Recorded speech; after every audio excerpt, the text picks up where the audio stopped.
नमस्कार। जय श्री राम। सभी मित्रों और साथियों का एक प्रश्न था काफ़ी लंबे समय से। आज उस विषय में हम ये कार्यक्रम तैयार कर रहे हैं, ऋण मुक्ति के लिए उपाय। आज के दौर में सभी लगभग 70 से 80% लोग ऐसे होंगे जिनके या तो लोन चल रहे हैं, घर से लेकर house loan, personal loan, vehicle loan. काफ़ी हम लोग ईएमआईज देकर परेशान रहते हैं कि सैलरी आती है और अगले ही दिन निकल जाती है, या और किसी भी प्रकार के ऋण आपके ऊपर हो सकते हैं। इनसे बचने का उपाय, यानी कि बचने का मतलब लोन से ही खैर हमें ये सब चीज़ें आजकल खरीदनी पड़ती हैं, लेकिन इनका भुगतान जल्द से जल्द होता रहे, हमारी ईएमआईज टाइम पर जाती रहें। इसका सबसे सरल उपाय एक ये है कि लक्ष्मी का आगमन, यानी कि धन आगमन होता रहे, या किसी और प्रकार के ऋण यदि आपके ऊपर हैं, उससे मुक्ति जल्द से जल्द कैसे हो सकती है, चर्चा शुरू करते हैं। यदि आपको इस प्रकार का कोई शौक है कि आप पक्षियों को अपने घर में रखना चाहते हैं पिंजरे में बंद करके, आप ऋण से मुक्त कभी नहीं हो सकते।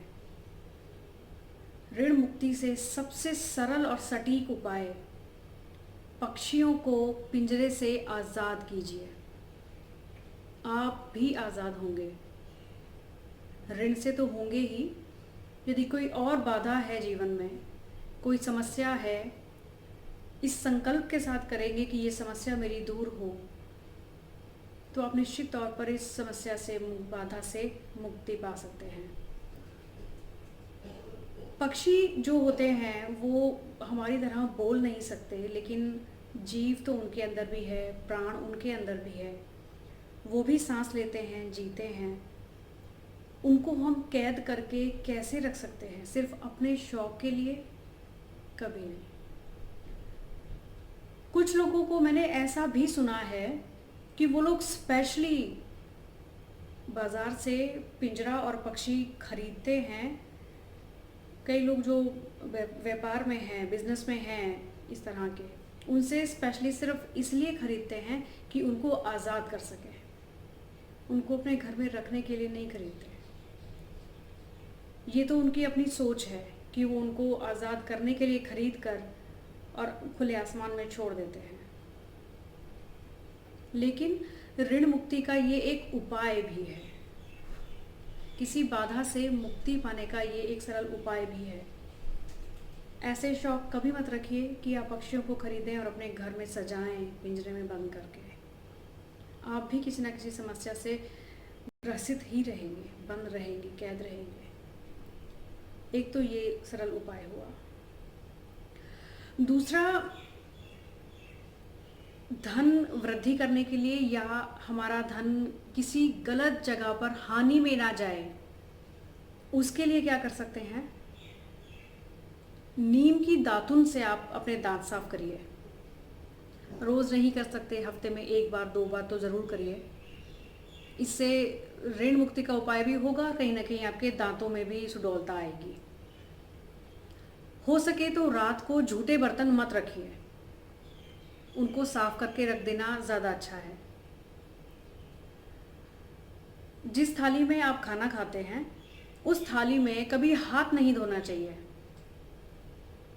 हो सके तो उत्तर दिशा की ओर खाना खाएं, उत्तर दिशा की ओर मुख करके खाना खाएं।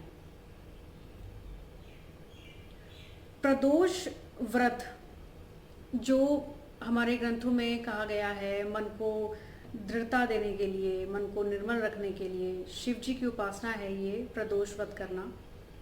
साथ ही साथ एकादशी व्रत, जो विष्णु जी की प्रसन्नता के लिए किया जाता है। विष्णु जी या बृहस्पति महाराज ये धन के कारक हैं, तो एकादशी व्रत और प्रदोष व्रत ये एक ऐसे व्रत हैं जिनको यदि हम करते हैं तो हमें वैकुंठ की प्राप्ति का रास्ता तो हमारा खुलता ही है, साथ ही साथ धन से संबंधित हमारी समस्याएं सुलझ जाती हैं। ये कुछ छोटे छोटे ऐसे उपाय हैं जिनको यदि हम जीवन में धारण करें, अपने नित्य प्रति दिनचर्या में लाएं, तो यदि लोन है भी, ऋण है भी, तो वो धीरे धीरे समय पर निकलता चला जाएगा, धीरे धीरे उतरता चला जाएगा ईएमआईज़ के रूप में, बर्डन नहीं होगा कभी। और यदि दूसरे किसी प्रकार का लोन है जो बर्डन है, ओवरहेड है आपके ऊपर, उसके लिए पक्षियों वाला उपाय, पिंजरे वाला उपाय आप ज़रूर करिए। जय श्री राम।